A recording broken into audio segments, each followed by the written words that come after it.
கதை உங்களுக்கு பிடித்திருந்தால் மாயராணி கதைகள் சேனலை லைக், ஷேர் மற்றும் சப்ஸ்கிரைப் செய்யவும். பகுதி 26.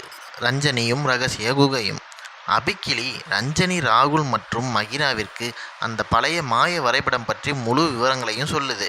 அதில் மாயத்தீவில் உள்ள அனைத்து பகுதிகளையும் ஒளிரும் காட்சி போல விளக்கி சொல்லுது. முதலில் அந்த தீவு கஃபே தீவு என எல்லா மந்திரவாதிகளும் அழைக்கப்படும்னு சொல்லுது.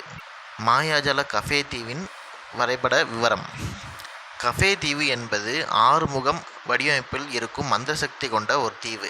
அது முழுவதும் உயர்ந்த மாயாஜால சுவர்கள் கொண்டு சூழப்பட்டுள்ளது.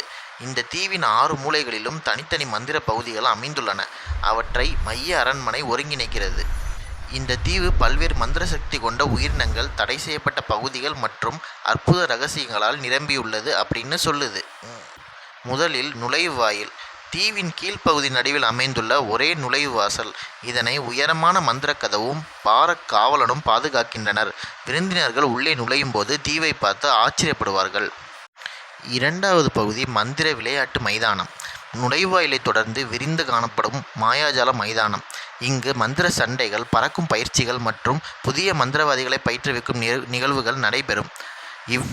இவ்விடம் நிலவில் பளபளக்கும், பசுமையாக காட்சியளிக்கும் அப்படின்னு அபிக்கிளி சொல்லுது. மூன்றாவதாக மைய மந்திர அரண்மனை. தீவின் மையப்பகுதி. தீவின் இதயத்தில் பல கோபுரங்கள் கொண்ட மகத்தான அரண்மனை உயர்ந்து நிற்கிறது. இது தீவின் தலைவி அனிசாவின் இருப்பிடம். அரண்மனை என்பது ஆட்சி, தூதரகம் மற்றும் மந்திர கல்விக்கான மையமாகவும் விளங்குகிறது. அடுத்து நான்காவதாக மர்மமான குளம். அரண்மனை மண்டபத்திற்குள் செங்குத்தாக உள்ள செவ்வக வடிவ குளம். இதை பார்க்கும்போது மறைந்த உண்மைகள் வெளிப்படும் என நம்பப்படுகிறது. தீவின் தலைவி அனிசா மற்றும் அவரால் தேர்ந்தெடுக்கப்படும் சிலரால் மட்டுமே இதற்கு அருகே செல்ல அனுமதிக்கப்படுவார்கள் அப்படின்னு அபிக்கிளி சொல்லுது. ஐந்தாவதாக கைதிகளுக்கான பகுதி. மந்திர சட்ட விதிகளை மீறிய மந்திரவாதிகள் சிறை வைக்கப்படும் பல்வேறு பாதுகாப்பு வசதிகள் கொண்ட பகுதி. சாபமிட்ட வேலிகளால் சூழப்பட்டு மந்திர விலங்குகளை வைத்து பாதுகாக்கப்படுகிறது அப்படின்னு அபிக்கிளி சொல்லுது. அடுத்து ஆறாவதாக குடியிருப்பு பகுதி. கஃபே தீவின் மந்திர மக்கள் வசிக்கும் பகுதியாகும். இங்கு மந்திர குடில்கள், மிதக்கும் வீடுகள் மற்றும் ஒளிரும் விளக்கு வழிப்பாதைகள் காணப்படும். இதுவே தீவின் உயிரோட்டமான பகுதியாகும். அடுத்ததாக மிருகக்காடு. பண்டைய மற்றும் அடர்ந்த காடு. இங்கு மந்திர விலங்குகள் மற்றும் வித்தியாசமான செடிகள் வாழ்கின்றன. பீனிக்ஸ் பறவைகள் மற்றும் ஒளிரும் மான் போன்ற உயிரினங்கள் இங்கு வசிக்கின்றன. மேலும் ஐரா என்ற யானையும் இங்கு வசிக்கிறது.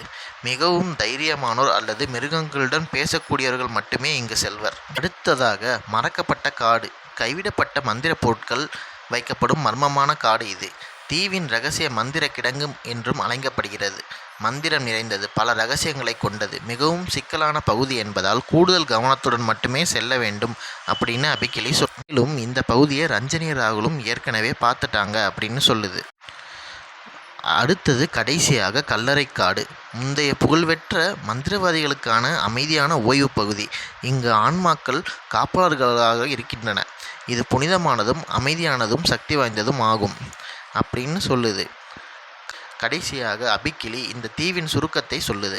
கஃபே தீவு என்பது 6 முனை வடிவமைப்பில் அமைந்த ஒரு மாயாஜால தீவு. ஒவ்வொரு மூலையும் தனித்தனி மர்மங்கள், நோக்கங்கள் மற்றும் மந்திர சக்திகளை கொண்டுள்ளது. இதன் மையத்தில் தலைவி அனிசாவின் ஒளிரும் அரண்மனை இருப்பதோடு அதன் சுற்றிலும் 6 வியத்தகு பகுதிகள் அமைந்துள்ளன. ஒவ்வொன்றும் தனிச்சிறப்பு மிக்கவை. இவ்வாறு சொல்லி தன்னோட விளக்கத்தை அபிக்கிளி சொல்லி முடிக்குது. அதற்கு ராகுல் ஒரு விஷயத்தை கேட்க வர்றான். ரஞ்சனியும் மகிராவும் அதே கேள்வியை அபிக்கிளிகிட்ட கேட்க வராங்க. அது என்ன விஷயம்? அதுக்கு அபிக்கிளி பதில் சொல்லிச்சா இல்லையா? இதை அடுத்த பகுதியில் பாருங்கள்.